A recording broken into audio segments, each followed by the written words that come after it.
میلاد النبی صلی اللہ علیہ وآلہ وسلم کی محفل، میلاد شریف کے موقع پر لائٹنگ کرنا، جھنڈیاں لہرانا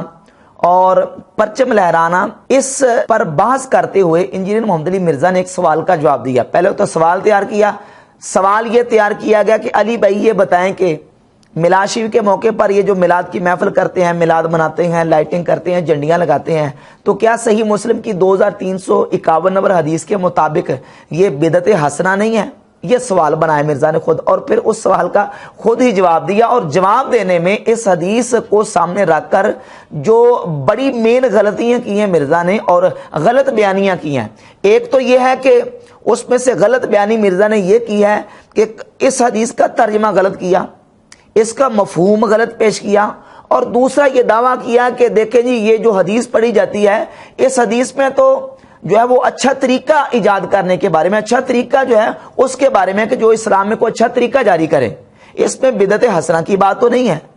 حالانکہ اگر تمام حدیث کو دیکھا جائے تو پھر انشاءاللہ مسئلہ بالکل کلیئر ہو کے واضح ہو جائے گا کہ اس میں بدعت حسنہ اور بدعت سیئہ کی تقسیم ہوتی ہے یا نہیں ہوتی۔ ایک تو یہ غلطی کی ہے، اس کا ترجمہ غلط کیا، اور دوسرا کہا جی اس کو ادھورا پیش کرتے ہیں، اس کو پورا مکمل پیش نہیں کرتے، اور پھر اس کے پیچھے جو سیاق کلام ہے اس کو بیان کیا۔ حالانکہ کوئی ادھورا نہیں ہے، نبی کریم علیہ الصلوۃ والسلام نے جو عمومی حکم بیان کیا ہے اس عمومی حکم سے یہی ثابت ہوتا ہے، بدعت کی تقسیم بالکل واضح طور پر ثابت ہوتی ہے۔ اور وہ پیچھے جو واقعہ وہ کچھ اس طرح ہے کہ نبی مکرم صلی اللہ علیہ وآلہ وسلم کی بارگاہ اقدس میں قبیلہ مدر کے کچھ غریب صحابہ آئے، تو نبی پاک علیہ الصلوۃ والسلام نے ان کی حالت پر رحم فرمایا۔ صحابہ اکرام رضی اللہ تعالی عنہم کو حکم دیا کہ تم صدقہ کرو۔ صحابہ اکرام رضی اللہ تعالی عنہم نے نبی پاک علیہ الصلوۃ والسلام کی بارگاہ اقدس میں صدقے کا مال جمع کروایا۔ ایک صحابی اپنے گھر سے بہت زیادہ کثیر مال صدقے کا لے کر نبی کریم علیہ الصلوۃ والسلام کی بارگاہ اقدس میں حاضر ہوئے، تو اس خاص موقع پر اللہ کے نبی علیہ الصلوۃ والسلام نے یہ ارشاد فرمایا، من سن فی الاسلام سنتا حسنتا فلہ اجرھا، جس نے اسلام میں اچھا طریقہ ایجاد کیا اس کو اس کا اجر ملے گا، اور جتنے لوگ اس پر عمل کریں گے ان تمام لوگوں کو بھی اس کا ثواب ملے گا، اور ان تمام کے برابر اس اچھا طریقہ ایجاد کرنے والے کو ثواب ملے گا۔ اور اگلا جز یہ ہے من سن فی الاسلام سنتا سیئتا، جس نے اسلام میں کوئی برا طریقہ ایجاد کیا، کانا علیہ وزرھا، اس پر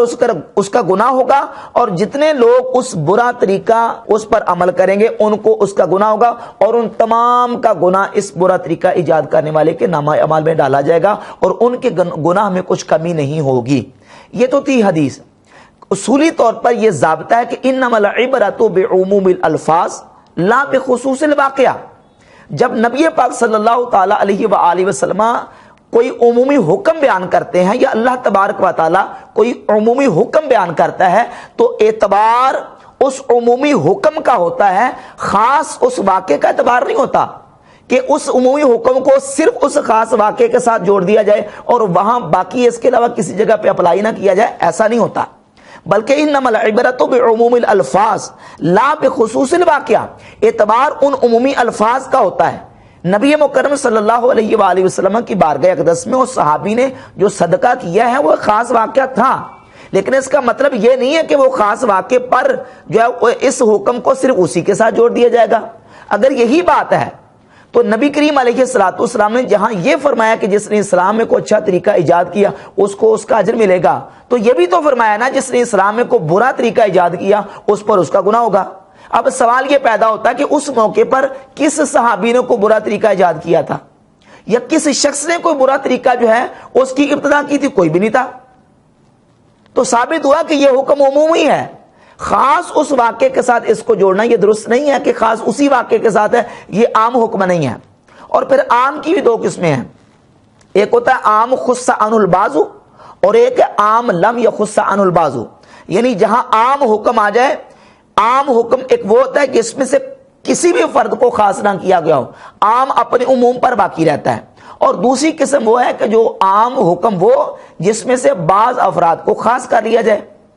اب اس واقعے میں نبی کریم علیہ الصلوۃ والسلام نے جو حکم بیان فرمایا ہے عمومی حکم ہے، اور اس عمومی حکم سے دیگر جو واقعات اور دیگر جو احادیث ہیں ان کی تخصیص ہوتی ہے۔